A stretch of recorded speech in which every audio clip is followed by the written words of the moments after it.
All right. Has it been a good day for you guys so far?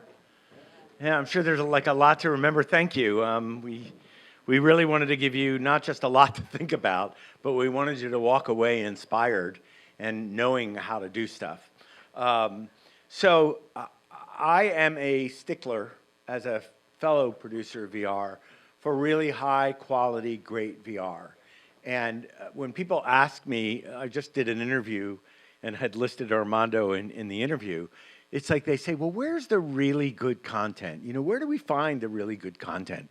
And I got to tell you that LA Noir, which we're about to talk about and got to see, grabbed my attention so quickly. And I did not know Armando. I think, wait, were you guys one of the 5? We were together in like one of the 5 things must see from the Times. Was that it? I know I found you somewhere. Our piece was mentioned next to theirs, and I was like, ooh, great performers, LA Noir. Let me go find that. And it blew me away. So today, we have Julia Hamilton-Trost from Google, and she's going to talk. Remember we talked about cameras earlier today. This is like continuity. We talked about cameras earlier today. She's going to tell us about the jump camera and why that camera works so well. We have Christine Walsh from the New York Times and Magazine. And she's going to tell us about where the whole thing began. And we have Armando Kirwin, who actually pulled everybody together because he knew how to do VR. And believe me, at the time, and still, there are still very few people who actually have a really great handle on it. So we have a behind the scenes that we're going to start with. And then we're going to talk a little bit about the jump camera and the inception of the project, and hopefully have time for your questions. How many are fans of film noir to begin with? Well, this is good. And just for these guys, I've already asked, but how many of you have actually been inside an HMD, VR head-mounted display? Okay, great. So Travis, my new best friend who I call on at the beginning of every panel, roll it.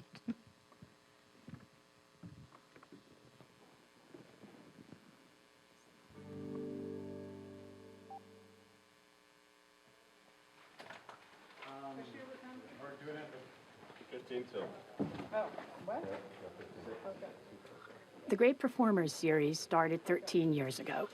We choose the actors who gave the best performances of the year and feature them in a portfolio in the magazine. Then 6 years ago, we started making high-concept creative videos starring the actors. This year, Times critics A.O. Scott and Wesley Morris chose the actors, and Jack Davison photographed them. With all the passion we have for VR these days, we thought, why not make virtual reality shorts with a film noir theme? Marker. Weapons going up.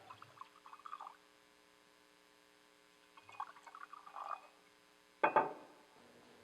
No, it's fine. Are you okay? Yeah, no, I'm sorry.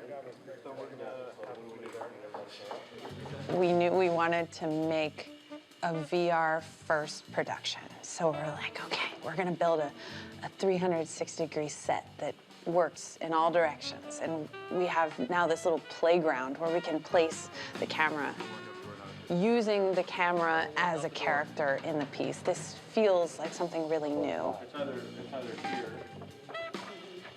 This project came about when the New York Times Magazine reached out to Milk VR. They wanted to make you feel like you were physically present with a world caliber actor. Go back. 10, marker. We tried technically to make you feel that way. The way the set is designed spatially reinforces that. The way the sound works, mimicking the human ear, reinforces that. Those technical achievements don't really matter unless your creative is amazing. And that's where Gina came in. This is the first time I've shot virtual reality. Honestly, when they first called me, I was like, wonder why they came to me, because I've never shot it before. But as I started to investigate, I started looking at stuff, suddenly it just got inspiring because you could see how wide open the medium is. As a director, to be able to work with this many Oscar caliber actors over a course of a week is a gift. And the fact that they've come because they're fascinated by this medium. None of them have ever worked in it before, so that's been a lot of fun.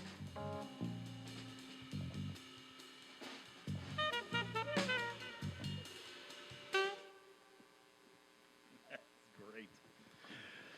Okay, Julia, how would you like to step up and talk a little bit about the camera, and then we're going to get into the deep. I just think it's so fascinating that, we talked about people coming from traditional film and moving into VR, and I guess everybody but Armando had probably not done VR before. Yeah, we had over 50 people on the production, and only 2 people had done VR before. See? So. See? and how did you decide to use the jump before we have Julia show us what the jump is? Well, this project was ambitious on many levels, but one of them was that we had no time. Christine laughing and nodding her head. Like that 0 tends to be the time. way So we it did, is. 9 2-minute videos in 6K, 3D. We only had 3 weeks for post, which in VR previously to the jump was just. And we're going to talk about why the jump made that so easy in a moment. It was So would you impossible, like to begin? Sure. Yeah. So I feel pretty honored to be up here with this group of people. But a little context on what Jump is, or why Google, why has Google gotten into this technology? We're not necessarily a hardware company. We're about software. So I'll talk a little bit about why we're in this game. Really, we want to help enable creators to take people to new places, take them to LA Noir, take them to places they could never go otherwise. That's the promise of VR. So how do we do that, make it as immersive as possible in the simplest way, and enable creators with tools? And so we've come up with the Jump system, which I'll get to, but for, one of the things I want to highlight for Daydream, which is our smartphone virtual reality platform, Cardboard was what kicked it off for us. Then we've transitioned to Daydream. We'll see iterations of that over time. Who here has tried Cardboard or Gear VR or Daydream? Okay, that's great. See, that's the thing. It's the accessible way to get into VR. It's using a smartphone, obviously. So there's scale there, and that's what we're excited about. How can we get VR into the hands of more people? So with Daydream, and I think Samsung would say the same about Gear VR, and with Cardboard, what are people doing when they're in smartphone VR? They're actually watching video. I think nearly 50% of time spent in Daydream is in immersive VR video experiences. So we want to bring more of that great content to users. That's what they're looking for. And I think it's a gateway into probably more immersive VR. So VR video for us is a huge focus, especially going into 2018. And it's been something that's been very much a bright spot for VR for Google. So we have, let's see, skip ahead. Yep, and that's Daydream, and then you've got Cardboard over there. You just had a new phone come out October 4th. We did. This was a big week for us. The Pixel 2 was announced, and that'll be on sale in a couple weeks. That will be Daydream ready. We've got Samsung Galaxy phones are now Daydream ready, which is It's like great. there are like 8 phones or some from Yeah, LG and yeah. Huawei, and Yeah, so it's not exactly. just the Pixel anymore.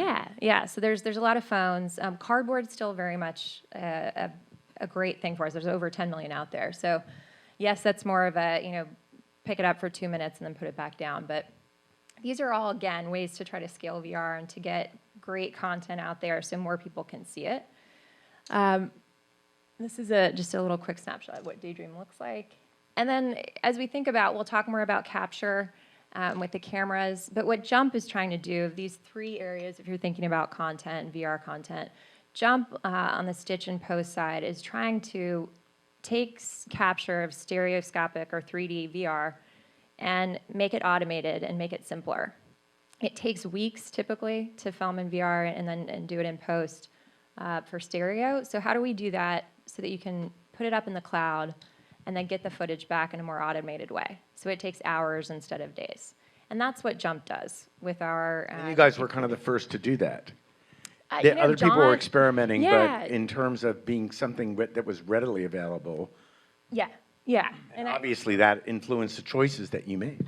Yeah. Yeah, we were one of the earlier, larger projects to use the program. Yeah, and definitely in one of the first, I would say, cinematic. You guys broke ground with doing something in black and white with this level of talent behind it, both with the writing and then the acting. Definitely, New York Times and Armando was the first cinematic VR project with Jump. So that's capture, and I would love Armando to speak to why he chose this system in more depth. But I think what really we took away from it was that time was saved, as you mentioned. We were able to accomplish it in 3 weeks. cost savings, being able to do jump. We're trying to make it easier to create VR content. That means doing it for cheaper. And then the cinematic piece, that we want to make it more accessible. We also want it to be high quality. And then I guess just the last point on playback, we want to help creators get the content out to as many people as possible. So there's two parts to that. You can create an app for Daydream or for other virtual reality platforms, or you can put your VR video up on YouTube. YouTube, the playback experience has been optimized for VR. We've got the YouTube VR app. It's on Daydream. It's accessible via cardboard, and it's on PlayStation VR. And YouTube, I think, will over time become available on other VR platforms. So it's trying to be, if you upload your video to YouTube, obviously the best way to view it is in a headset, but it's out there for everybody to see. And so that's one way you can scale. That is actually what the New York Times did with distribution. So they created the New York Times VR app that's on Daydream and other platforms. And then they've also put the LA Noir video up on YouTube. So we actually had discussed earlier today about that kind of as much distribution as you can have. So now let's rewind. And Christine, this was all new to you, VR, yes?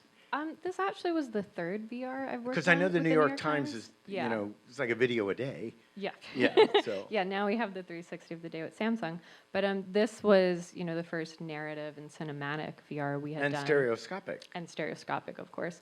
But I had worked on, this was the third one I had worked on. Before this, I think we put out either 5 or 7 just documentary-based ones. But we really wanted to try to push the limits of storytelling and just be a little more inventive and see what we could do. And you came from the photo editing side? Yes, the photo editing side at the magazine. And traditionally, the past 6 years, we had always done video, and it was always the photo editor and producer's job to produce that. And so I partnered up with Jenna, who's our VR editor, and then she brought on Armando, who she had worked with a few different times on some of our documentaries, and that's where we started on that. So I was producing the photo part of it and the VR all at the same time. So Armando we've tried to bring you the pioneers today because honestly, we're the ones that got the arrows in the back and have the most failures. So, but Armando, when Jenna called you and said, hey, we're going to do this project and we want to do it in noir, had that already been decided that it was going to be done in noir? Yeah, we wanted to take a really classic film trope and kind of reinvent it, so something you're very familiar with in a new way. So we had come to Armando with a few ideas and wanted to see, is this actually possible to light it in such a way with this technology? And he kind of led us through that. By the way, if you haven't seen this is in the lounge area out there, and Armando is there to answer your questions and help you through it.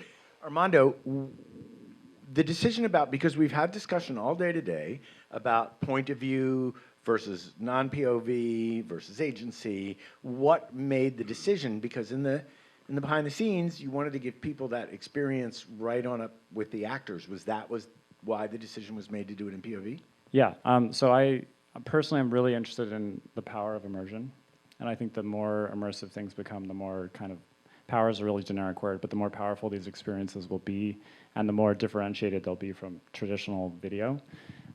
So when Kathy and Christine and Jenna said, we want to do film noir and make it really cinematic, I was like, okay, awesome, that's a great challenge, but what if we try and do this one step further down the road of immersion thing where they actually speak to you as if you're there? Because a lot of VR video feels like you're there, but you're not. You're kind of, it's the ghost effect, where you're there, but you're not kind of thing. So this was like one more step down that probably very long road of immersion where they speak directly to you as if you're the co-star of the film. But what was interesting, by the way, we haven't explained equirectangular. I hope we didn't need to today, but so much of what we've been presenting has been presented in equirectangular. And if you've not been in a headset, it does not look like this inside the headset. You're surrounded by it. But there was something different here from POV because in most POV experiences, people can feel somewhat disembodied and disoriented. But that did not happen here. Yeah. So how did you avoid that? Is it the camera that did that? Is it? It's everything. So the camera has a really natural stereoscopic kind of feel to it, which is something that you can do or not do traditionally. Even in stereo, you can say like, hey, let's make this feel comfortable and human or not. But we really just designed the whole thing from the human scale. And we treated the camera and the viewer, and every decision was about kind of immersion. And I think, and putting you face to face with these people and having them bring you into the story. I know this is going to go away. That one's my favorite. Yeah. Natalie. I was going to say, I know it's going to go away in a second, but purpose-built set, lit for noir. From my point of view, I mean, that was the first thing that got me, which was, oh my God, you know, to have the luxury of having a set that you can purpose-build to this. In terms of set design and set construction and knowing how to light, if there were only 2 people who had done VR before, were you in charge of the lighting, and how did that work? We had a very collaborative process, but essentially we brought on like a lot of traditional film people, like a DP who had never done VR before. I think the set designer had done one, maybe. Yeah, something. well, he had worked on. He did the take flight thing. I should know that because I produced that. But which anyway, was a CGI in the end, so Yeah. he didn't make a set quite Right. for it. But he was very experienced with how it looked, and I mean, everyone was just really collaborative. Like Gina was so open; she was very understanding that she would have to work with Armando so closely, and she couldn't.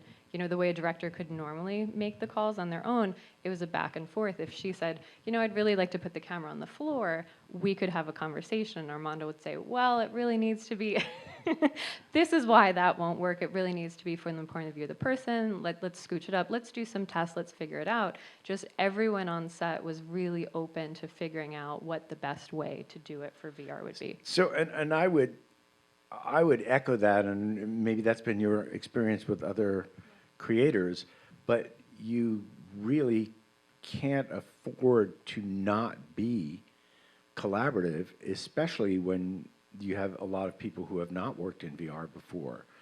But it's been my experience, and now I guess your experience is, and even the actors, and we'll talk about that in a minute, just the willingness to learn, like the director said, to play in this medium and to have the opportunity. But most people that are jumping into VR do not have, traditional people do not have a guide.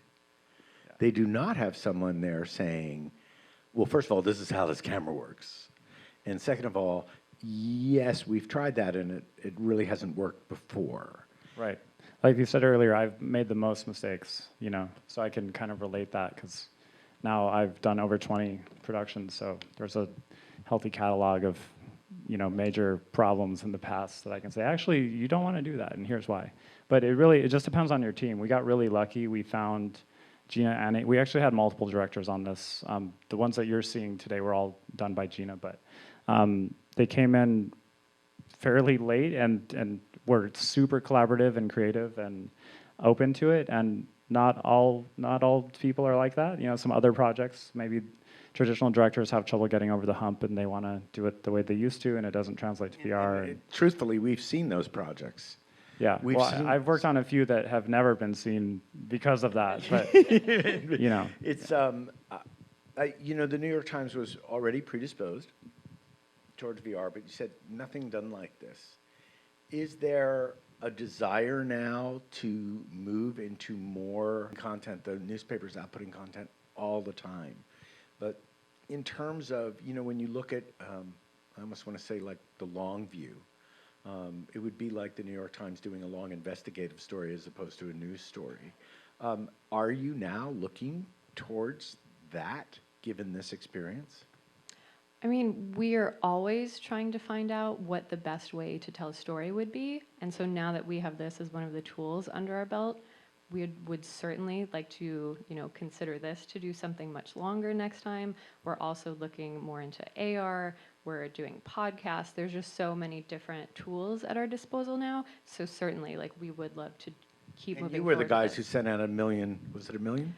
We had 1.2, 1.3? We had 2 different distributions of cardboard because with VR, you always have to, you know, figure out how your viewer is going to see it. And luckily enough, we do have that transportation device. We have a paper that shows up at people's door every single day. So we were able to partner up with Google to send out 2 different distributions of millions of cardboards. And through the stats we've seen, a lot of people have held on to them so that they can keep viewing it multiple times in the headset. And it's been really wonderful to have that vehicle. That started it for us. I mean, we had Cardboard came out maybe a couple of months before that partnership, and then it took off from there. So the ability to get it into the hands with you, in partnership with you all, that was the first time my parents picked up, anything to do with virtual reality, and that started it for so many people. So I don't know. I think the New York Times plus Google. Well, you zipped up to like 5 million in a matter of months. Yep. I remembered that came out, and also you have the Google Expeditions for kids that takes kids to places that they can't go. So all of a sudden, and correct me if I'm wrong, but I heard the original Cardboard didn't have a strap on it. It could be an urban myth, so that people could go, oh, look at this, so that it was shareable. Yeah. So Cardboard doesn't. It doesn't. You have that. I mean, you hold it, and you have one input up on the top. There's no head strap, but absolutely you can. If you're a student and you're learning from your teacher, there's the ability with Expeditions to have the teacher controlling what the students are seeing. But we want to get Cardboard kits out there because they're easy to use. You drop the phone in. You don't have to put the kids in a strap. There's a lot of reasons why it works really well for that. Which, by the way, the displays, which is the film you're referring to, where the first distribution of Cardboards came out, that was the first for so many. That was my first project at the New York Times, and now I've done 6 actually. But that was the one where we first started to figure out some of the things you're seeing here, even though the Displaced was a documentary and this was a narrative. But that was the one where we really started to understand editing and pacing and blocking and things like that, where we're like, oh wait, this is actually different from a movie. These are the techniques that make it different. And you can see the two kind of actually have similarities in a way that you'd only notice if you studied both of them. Well, and what I find interesting is filmmakers like you and Graham Sack and Angel and Rose Trost, and you're all beginning to, the process is iterative. And I have been in like communal sharing experiences before in media, like when Interactive first started and all that. But there's just this kind of thing that's going on between filmmakers where we're watching each other. And I remember Antoine Cayrol from Okio showed him My Brother's Keeper, and he said, oh, you just answered 10 questions for me. And so I know a lot of people have learned from your work. You entered into an ecosystem that kind of existed, which was, you had the Cardboards, you had the distribution, but there are so many camera choices out there, and also so many workflow choices. So, when you go about to pick the camera, and we talked about this earlier, when you go about to pick the camera, especially budget, time, there are all these restrictions. How did you decide that Jump was the camera to use specifically for this? Yeah. I only work with Google. No. The truth is that this project, like I said earlier, was super ambitious in terms of the quality they wanted. We wanted to do the first project in 6K. And we only had 3 weeks for post, which is just like crazy. And we had a healthy budget, but not healthy enough. So just brass tacks, we saved 6 to 8 weeks in post and about $250,000 by going with Google Jump platform and camera for this project. So it just wouldn't have been possible any other way. There's something different about the workflow. Totally different, that makes that. Can you explain what that is? So because all these filmmakers, we all have choices. And now with this, which I'm going to let you explain, it is a really viable choice, which I think serves to make the industry more accessible and less expensive. Well, essentially, if you go back 3-4 years when, people like me were working at some of these original VR companies, it was a very expensive proposition. We had millions of dollars in venture capital or private money to build custom cameras, and we had to manually do all these things, which are becoming increasingly automated.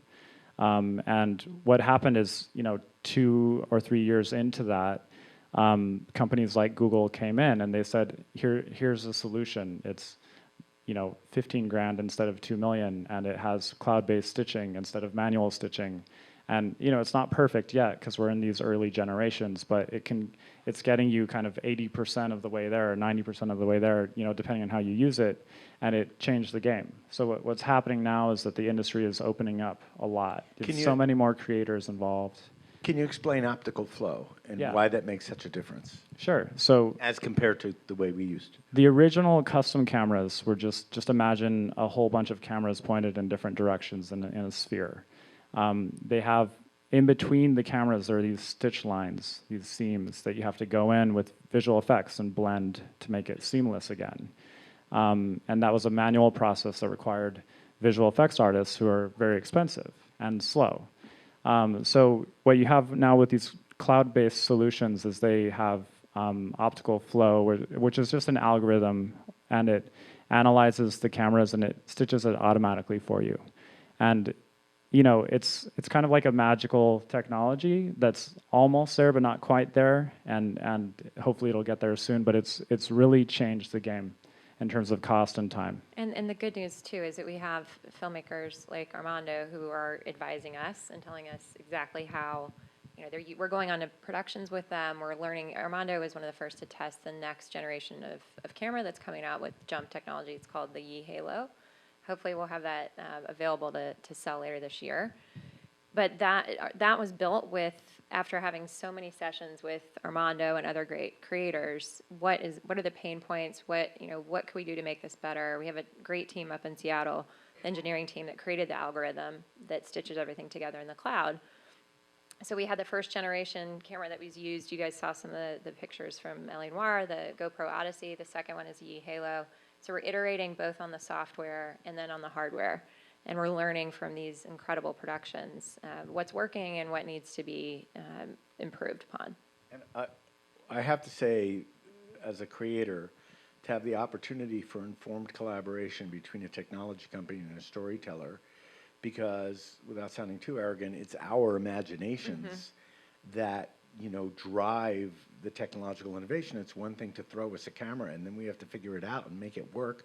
And I have to be honest when I say that a lot of the cameras out there, it's very competitive, and Armando, you can disagree with me, but it's very competitive, and a lot of times you don't know what the issues are with the camera until you get into post. Yeah. And once you get into post, you go, oh my God, if I had known this. Celine, are you in the audience? Celine can attest to this too. Once you get into post and you go, oh my God, if I had known this, two things would have happened. One, I probably wouldn't have shot that way. And two, I definitely would have allowed more time in the post schedule. So this, with optical flow and the algorithms, and you'll still have to play it out, your rigs, and you still have to do the normal, but to have a technology company that then, if a filmmaker like Armando says, we envision this happening, like in one of our projects, we're going to shoot in infrared VR. And so it's like, what does that mean? And to go to a technology company, we went to Michael Manzuri of Radiant and said, here's what we want to do. But to have the opportunity to talk directly in and make those features available, and also know what the issues. That's got to be a gift. Yeah, it's great. It's good for the whole. And it's interesting if you take the perspective of those original VR companies, they're a little scared because they were like, there are only 5 of us, and it's really expensive, and we're doing great, and screw you guys. But it's good for the industry as a whole that everyone now can come in and get access to the same cameras, and that's where it's going for sure. It should be like a movie. Like right now, we could all go and rent a Red and do our feature film equally, basically. So VR is not quite there, but it's getting much, much closer to that level of parity. Yeah, we did talk earlier today about different cameras having different capabilities and being able to do different things in different situations and what the challenge is. So to be able to modify, and maybe there will be subsequent models that do, low light shooting and to have all that capability. That's getting better for sure. The low light piece of it, on this production, you had to, was the camera, in some cases, the Odyssey camera, it has an external battery, which wasn't ideal because it's heavy and it's just a whole nother beast that you're taking with you on set. And it would be loud in some cases. Everybody would have to kind of work around it. So the next generation of camera, we have an internal battery. A lot of the things that we heard from creators that were pain points. But really, the most exciting thing is Jump, the cloud stitcher. That's where you're getting the huge gains and like saving money and time, and things like the So do you batteries and still, stuff are forgive me also if I'm great. not, I'm asking some deep questions.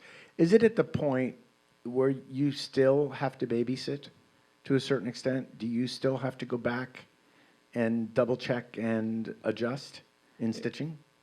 Yeah, but it's more about how you use it. So like I said, you kind of become familiar with, like for example, optical flow-based cameras have an issue with thinness, which means if something's really thin, like a telephone pole, they struggle with that, whereas a manually stitched camera might not, as long as it's not on a seam.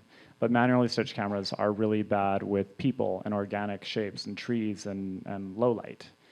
So like you kind of have this mixed bag. But the point is that we're 80% further down the road with optical flow than we were with manual stitching. So it's like you start to feel like 1 or 2 generations away, and everything will be totally easy. Okay, so I can remember, I won't mention competitors' cameras, but I can remember calling Ari Kushner at Missing Pieces, also great production company, and saying, how the heck did you get that footage out of that camera? And he said to me, it all depends how well you know the camera, how you can take it apart and put it back together in your head, and you totally understand what it's capable of. And that particular camera company worked very closely with them to let them know what they could do. Meanwhile, other people are using the camera, and they don't know what it can do. So is there an education program for people that are going to use the Jump that says, here's how you get the best out of this camera? So when we first kicked off, let's say a year and a half ago, we had sessions where we would invite people to come either in New York or LA to have maybe 40 people and have direct conversations with the engineers that build Jump and get your hands on the camera and just get a good sense of it. I think now as we've tried to scale and make more cameras available, we're doing less of that, but we definitely have all the materials online, but then we definitely have a line directly into the Jump team. So if you want to have a session where you're talking to them about XYZ, there's a lot of collaboration. We don't by any means want to just give the camera or give access to Jump and say, okay, figure it out. And Armando, is there, like, for this next project we're doing, which it tremendously demanding on a camera, there was an actual community that had started to form, and that's how we found out about this camera. Mm-hmm. Is there an active community around the Jump where information is shared, so anyone can jump online and find an answer to a problem they may have? Yeah, definitely. I mean, it's a huge part of the community as a whole. And I would say, most VR productions are going to be done on cameras like this, if not already. The fact that they exist is like opened it to so many more creatives, and so there's a lot of information, a lot of knowledge sharing happening organically within just the VR community, and then there are like groups and Facebook groups and other resources available for sure. But it's like a normal camera. It's like you have to know how to use it to make it good. But anyone can go rent a Red. It comes down to the artistry of it. And so it's really about your team at the end of the day. I know, but it does make it sound like, when you go to Anybody Can Rent a Red, you have a camera. Right. Then you need that DP and you need that other, and who know how to actually use it. That's where the difference comes. It's the human resources at the end of the day. Yeah, and I also find that the room for not just education, but just to say to someone who's never worked in VR, you have to understand that this is what's going on literally, and this is why we're making the decisions that we're making. And to the actors as well, which brings me back to you, which is who told the actors, you obviously had selected your actors, obviously an honor to be selected as a great performer. Who told the actors or their agents, we're going to do virtual reality, and what was the reaction of those actors? That was my job to tell them, and actually, any of the actors that were up for doing video with us were up for doing VR. They all thought it was such an innovative challenge. It was really refreshing. There's so many other magazines, other outlets that are constantly asking them to do videos. It's just so in demand now. They were so refreshed to get on set and to be immersed in what we had created and to get to do something new. there were so many different reactions, but we had done a few tests beforehand, and so Armando was able to put them into the headset so that they had a really good understanding of what they were about to get into. And as soon as they put it on their head, like, you know, their whole face lit up. They were just really excited to be a part of this. They walked on set, and while it is very different from their perspective, you know, there's no massive camera and team in their face. Don Cheadle had actually said it felt more like performing a play rather than filming a movie. There's no giant lens in your face. There's not 10 people behind the director and the camera. Armando had actually rigged up an amazing system for us where we were all hiding in the back room looking at some other monitors, and so it was just the actor and the camera and all the extras on the set. So it was really different experience for them to get to do it. There was one actress, Royalty Hightower, I think she was 12. She had only done the one movie that we had chosen her for. And, you know, her mom said she's a little bit shy. It was so wonderful for her. There weren't 20 different people in her face. She got to just, you know, do her performance. Well, also she, you know, she had one under her belt. This was something different. We have heard the comment from our actors as well, that the lack of distraction allows them to immerse themselves in their characters. Exactly. In a more authentic way. Exactly. That's how they felt. I wanted to ask you, Armando, did any of the actors ask, how do you act for VR, or is there something I need to do that's different? I mean, these were pros, like, so they were just like excited and in it immediately. But, you know, one thing, like, for them, they were having so much fun because there was a whole world for them, just an entire environment, 360, all the extras. It was just, everything was like immersive is a great word. And, you know, they just had this very strange alien camera, but that was it. Whereas the traditional film, it's like they get this much that's real, and there's all this other stuff that's fake. So they loved that. But one little note is they, you know, it's very foreign to act against this like strange multi-eyed kind of alien. So we put a face on it. And then Don Cheadle made us change the emotion of the face. So we had like a happy face and a sad face and like a face. And we would, just to give them something. On paper? On tape. Literally, I just drew faces on a piece of tape. You are multi-talented. Yeah. No, but I think you can imagine some strange future where if this kind of first-person immersive, like the camera is the audience, is the character kind of stuff continues, you can imagine some world where the camera might actually act with them. How did you guys do takes, knowing that you've got great actors on set? The VR camera is, you know, it's a little bit different from a regular camera, so you have to stop, potentially pull out SD cards. So how did that work? I'm just curious. We had a whole second system that was live streaming and we were able to review in real time. Cool. Yeah. Okay, so that hidden is inside the main camera. Lucky sons of. So monitoring in VR, depending upon what camera you use, is a challenge. Yep. Not to mention monitoring in headset, which is a luxury to a certain extent and still not widely available. Yes. So the ability, I mean, sometimes as a director, God bless these directors, they're really trusting their actors because they have to go and run and hide too. And if you have a wireless monitor that actually breaks down in the middle of what you're doing, not that I've had any experience with this, then you really have to trust what's going on because you won't be able to review it till it's rough-stitched later, which I can only also guess is an advantage to having a cloud program that works like that, because how fast can I get a rough stitch after I've uploaded? I mean, we're working on... I keep saying this, but, you know, one more generation. It's just getting easier and easier. The breakneck speed of innovation in VR is just like every month or two, there's a new product, an update, and we're going to get there. We're going to get there, guys. It's also very interesting how, if the breakthrough is successful and it's useful, how fast it populates, how much people know about it and quickly want to use it. I wanted to ask you, you know, Vicki Dobbs-Beck this morning from Industrial Light and Magic X Labs mentioned Blue Ocean. And when I got into VR about 4 years ago, it was a green field. And really there were pioneers and stuff. Is it still a green field? And people have talked about the trowel of disillusionment and thinking that we're in it now. But I think that when you're in that place, that's where innovation can happen. It's like that's where the opportunity lies. Is there still a green field for filmmakers that are just starting to get involved? And what would be your recommendations to them? That's an easy question.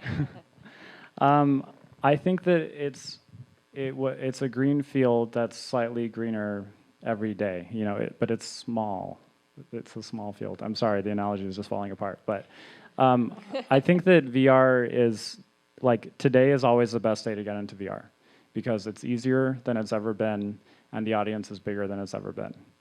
So I certainly wouldn't feel kind of apprehensive about getting into VR now or feel like I missed out if I was starting now and comparing yourself to someone who has been doing it for 4 years, because honestly, it's just like I could impart all the lessons that I've learned in these 20 films in like an hour. So it's okay to start now. Yeah. And you'll get to make new mistakes. Yeah. The funding is still really tricky, to be honest, but everything else... That was the panel before us, and I had to leave because I got depressed. No, I'm kidding. Everything else is getting better steadily. Yeah. I'm sorry, go ahead. Yeah, no, I would just say that the monetization thing, I think we're trying to think about that. How do we enable that for creators so that you guys can continue to create things? I would just say, we remind each other all the time that it's so early. It's just so early. And we're at ground zero, and we know that we're going to continue to VR is really important to our company. We're calling it immersive computing between VR and AR. October 4th, we just had our big hardware day that showed that, how dedicated we are to immersive computing. And so I think we're just early days, and we just all have to keep innovating together, collaborate. We shouldn't be under any illusions that Google knows filmmaking. Like, that's where we need great creators to collaborate with. So we want to continue to have that, two-way street. This morning when the first panel began, we talked about immersive entertainment, immersive content, which includes domes and location-based entertainment like The Void and the proliferation now of VR arcades. But the one thing that I have noticed, and I know that the New York Times has reached out and really pushed, but the one thing that I have noticed is that there is no, for mobile, there's the Mobile Marketing Association. And they really stay on top of things, and I'm sure Google is very active in that because I was at a conference and Google was there. But there doesn't seem to be any sort of VR or immersive content marketing association. How do we solve the problem, both as creators, we talked about getting great content, but also as Google, as the New York Times, of consumer education, because we can have great content, but consumers generally don't know the difference between VR and 360. They look at the cardboard and they say, oh, well, that's kind of like a toy, and it's not expensive, but if you want to buy something and you really want to get into it, why should I buy that? We are in early days, but how is consumer education going to contribute to the take-up of VR? Because we can, and I have to be completely honest, discovery in VR is virtually impossible. To find a piece of content that you love is hard. And so that doubles the friction point. So you've got headset friction, you've got cost, price point friction. We're just solving the friction problems in the creation of content. How do we solve the consumer problems? Well, before Christine talks about this, I think that's why the New York Times has been one of the pillars of VR, because they're able to leverage their existing, publishing network and the magazine and the website, and really have gotten it to so many people and taught them how to use it and done all these different projects. And I think we should all, the industry, should be incredibly thankful specifically to the New York Times for that. Thank you, Armando.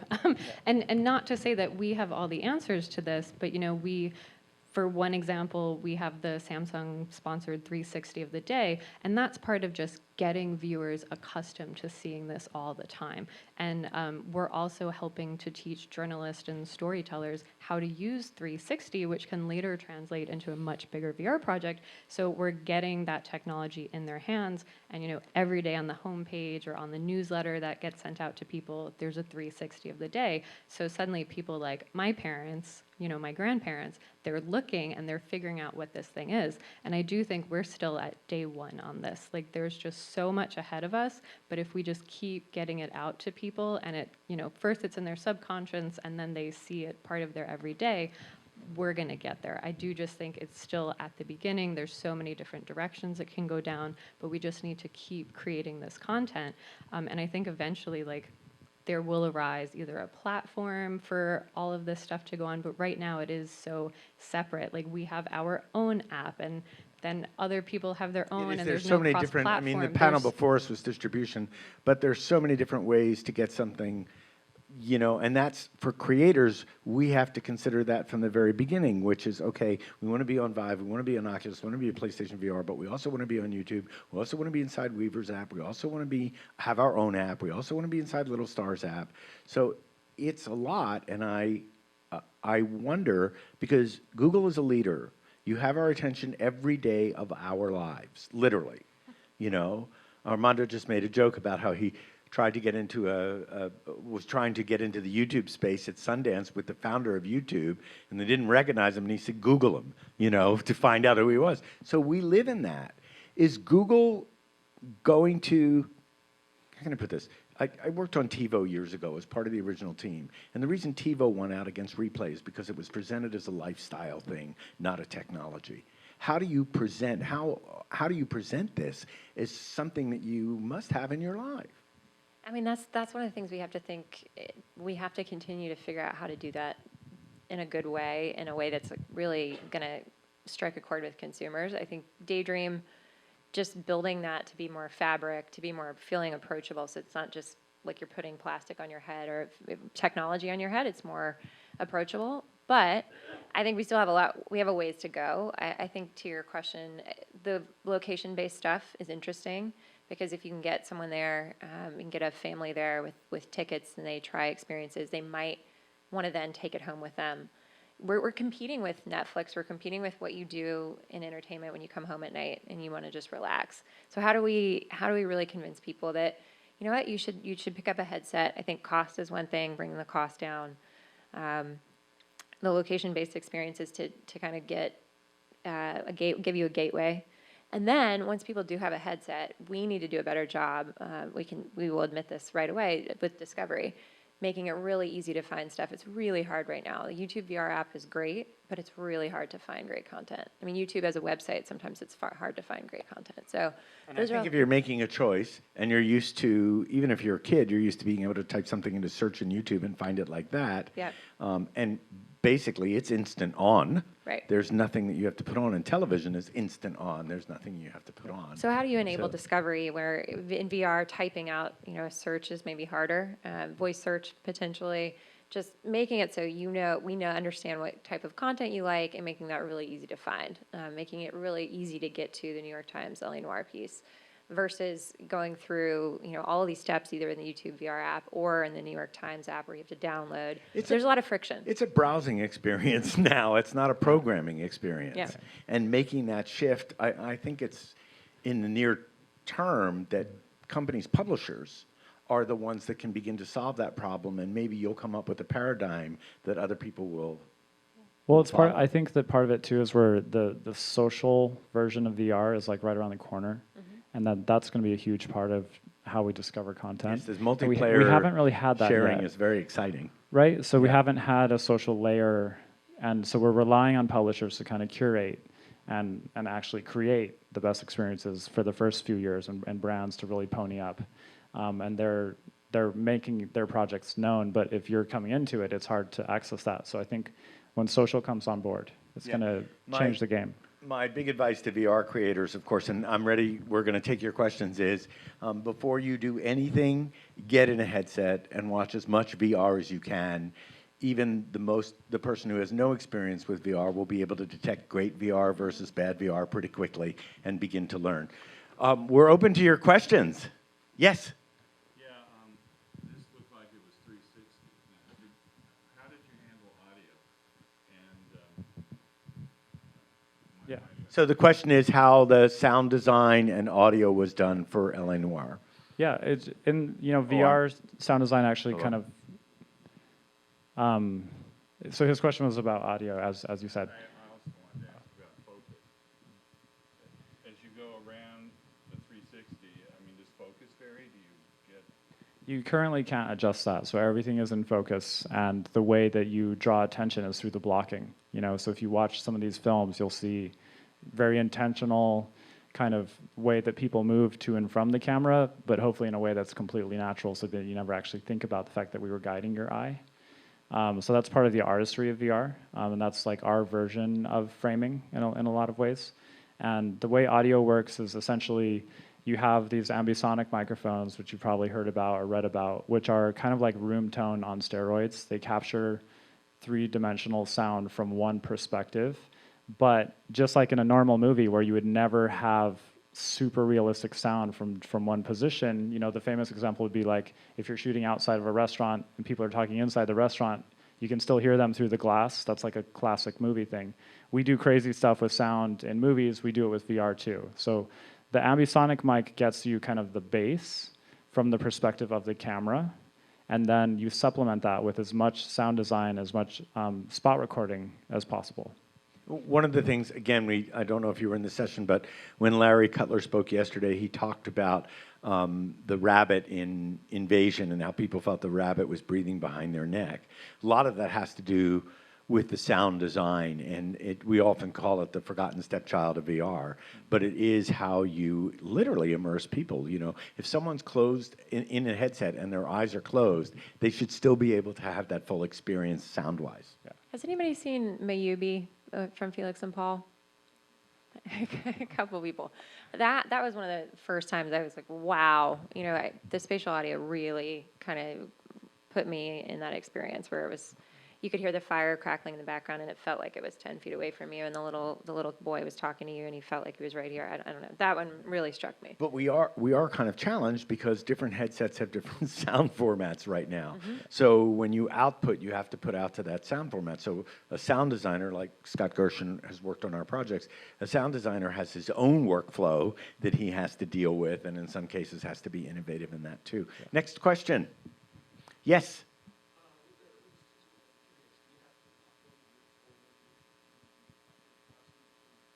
His question was, with the stitching, do you have to upload full resolution or? Do you want to talk about what you do? Yeah. So you upload the full resolution. You actually can get back different levels of quality for your purposes. So, which is something they're continuing to improve. So you might get back something for dailies or editorial purposes, and then maybe get the full 8K stereoscopic for visual effects later. Yeah, and if you're working to a conform, you can do a conform with a rough stitch. You don't have to go through all that. And also, when you do the rough stitch, once you get experienced enough, you can actually see that where there are potential problems and plan for that. Yeah, we typically, in a lot of the productions that are going right now, we'll do reviews of rough cuts, all with the rough stitch, and then by the end, after everybody, it's a traditional picture, rough cut, and then we'll go into fine cut, et cetera. But typically, that's how our jump content creators are doing the process. We have time for one more or two more, if we can go quickly.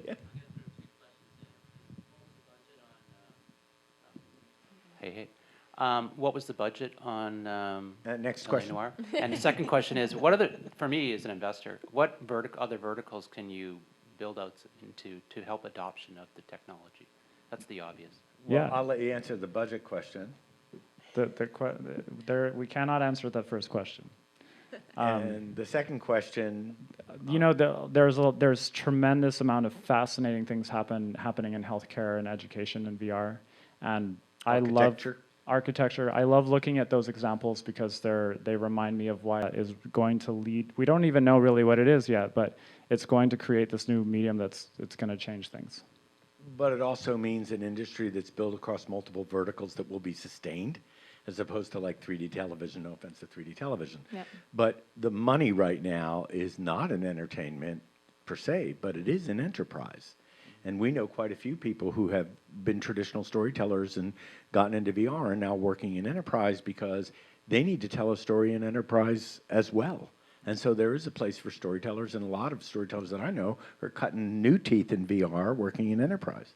Employee training too, we're seeing that with the jump system. How are we, how can you use VR to really train employees? And that's across a lot of industries, whether it's tech industries, they need to train their drivers. Just a lot of different applications. Or consumers that need to know how to install their toilets. Right, right. So there's employee training, there's consumer training, there's a lot of things that you can do with VR that would go across industries. And what you're seeing is that it's becoming, it's called immersive computing for a reason. Like people think VR is for games. It's not. It's like saying your phone is just for phone calls or just for games. VR is following that path where it's going to be there's some gaming, then you're going to learn something, then you're going to watch something fun, and then you're going to, whatever. So that's happening. It's just happening in a way that I don't think most people realize, but it's definitely steadily happening. Great. Well, we're at time, but I know these folks will be around. Christine, Armando, Julia, thank you so much for your time today, for coming up, and thanks to the New York Times for letting us show LA Noir here. And for the three of you, I look forward personally, I'm sure these folks do too, to much greater things to come. I believe we're at the beginning of a new era in storytelling, and it's exciting to see what's developing. And thank you guys. Thank you. Thank you.